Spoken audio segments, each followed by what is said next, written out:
Welcome back. I'm not around a pool table, I'm actually out fishing. So we've also got a Get Nibs YouTube channel. All we do is go out, fish and have some fun. So we just caught a marlin. If you'd like to see that, jump on Get Nibs and give us a like and subscribe and enjoy the videos. What I'm going to do now, I'm actually had some requests to go over my matches that I've played and actually do a bit of a voiceover with them. So I've picked a couple from Geelong a few weeks ago, and yeah, I'll talk my way through them, and hope you enjoy. See you soon. Alrighty, so if you remember in some of my videos, before you start a match, you'll see me here actually hit a few balls around the table. Just by doing this, you can actually see that the balls are bouncing quite nice. The balls go down the rail quite easily, and you can see the red ball goes down the rail and actually doesn't drift out. So again, hitting the balls around the table like this, I can see that all the cushions bounce nice and easy, and I can actually play shots now with confidence. So it's very important to do this, and if you get that slight edge, then it could mean the win. Here we are on the right hand side of the table. I'm playing Rob Bowen. Now you can see he's broken, no balls are in, and if you remember in my previous videos, I put the cue halfway down the table like this, break the table up into two, and therefore it makes it easier to plan my route from the bottom 4 reds to the top 3 reds. So here we are, and you'll see once I figure it out, I start pointing to the balls, which one I'm going to take, that one, then come up the table, 1, 2, and then the black. So you can see that I've mapped it out, and then once I've done that, I can then just get to work and start rolling them in. So first one here, that's it. I needed to get to the one near the yellow, and then the bottom left, and then the bottom right linked to the one at the center of the table, and then the one at the center of the table took me up the top of the table. So as you slowly do this at home and get better, or in a pool hall and you practice trying to map out the outs, it doesn't matter if it takes you 5 or 10 minutes, you'll slowly get better and you'll be able to map them out fairly quickly, as you see how I did it here. So again, I'm just knocking these balls in, not doing too much. This one now, I'm just going to bounce off the cushion and anywhere along the line in between the 2 yellows, just like that. It may look like I've come up too far, but it was fine. I could have come further back, and you can see where I'm pointing the cue now.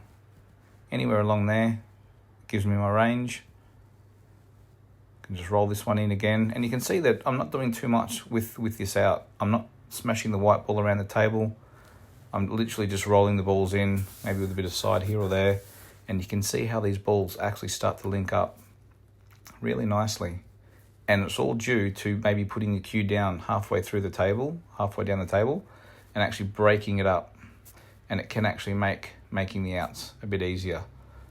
So I hope that makes sense, and landed nicely on the 8 ball, which we should never miss.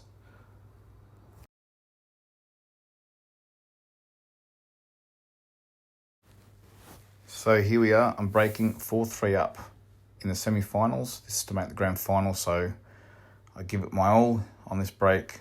The yellows actually went a little bit dodgy, and the reds were pretty good.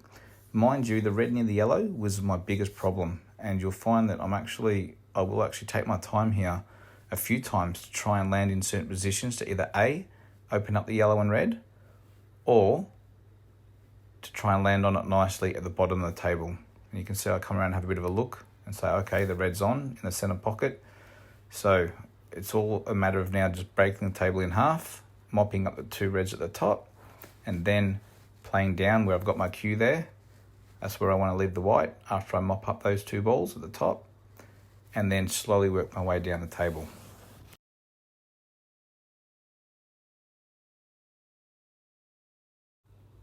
So I leave a nice little angle there, and you can see again, I'm just making sure. It's always good to go and make sure and visualize what you want to do. So I'm just pointing at that middle red there, because if I can land on that, I can pot it and actually top through and then knock into the yellow. But I did actually come a little bit too far. So I wanted the white ball back a little bit so I can play the middle red in the corner pocket and just top through and nudge the yellow. So I'm like, okay, I can't do that now.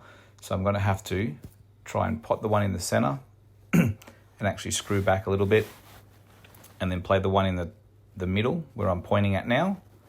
And then I can either screw off that into the yellow and red, or I can play the bottom red.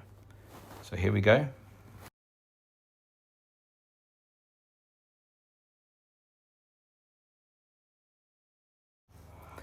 I actually come a little bit too far here. Now, on the screen, it looks just very easy. Even the commentators were saying, pot the red in the center and screw into the yellow and red. Now, even if that was on, which it wasn't, it's quite risky, because if I miss the yellow and red, I actually leave myself no shot. And I could actually hamper myself as well. So I didn't like it. I wanted to try and actually land where that cue is there. And I'm just seeing, if I nick the red in, can I land in that spot so I can play that bottom red into the bottom left-hand corner and land nicely on the yellow, land on the red near the yellow. So where I'm pointing at now. So I'm trying to land in the spot on the side rail to then land where I'm pointing at now. And I just had to get it right, because it had to be millimeter right. Otherwise, if it's not, I'm going to be either too far to the left or too far to the right of that red ball. So I really took my time here to make sure that I didn't rush it, and I made sure of this shot, because this one shot now, as you'll see, makes the next 3 shots fairly easy. So it's all about taking your time and concentrating on the easy shots, and you'll never get a hard one. So here it is. I land exactly where I wanted, and now I can actually roll this red in, come off the rail if I want to, and then I'm in line with the other red. So it's all coming to plan.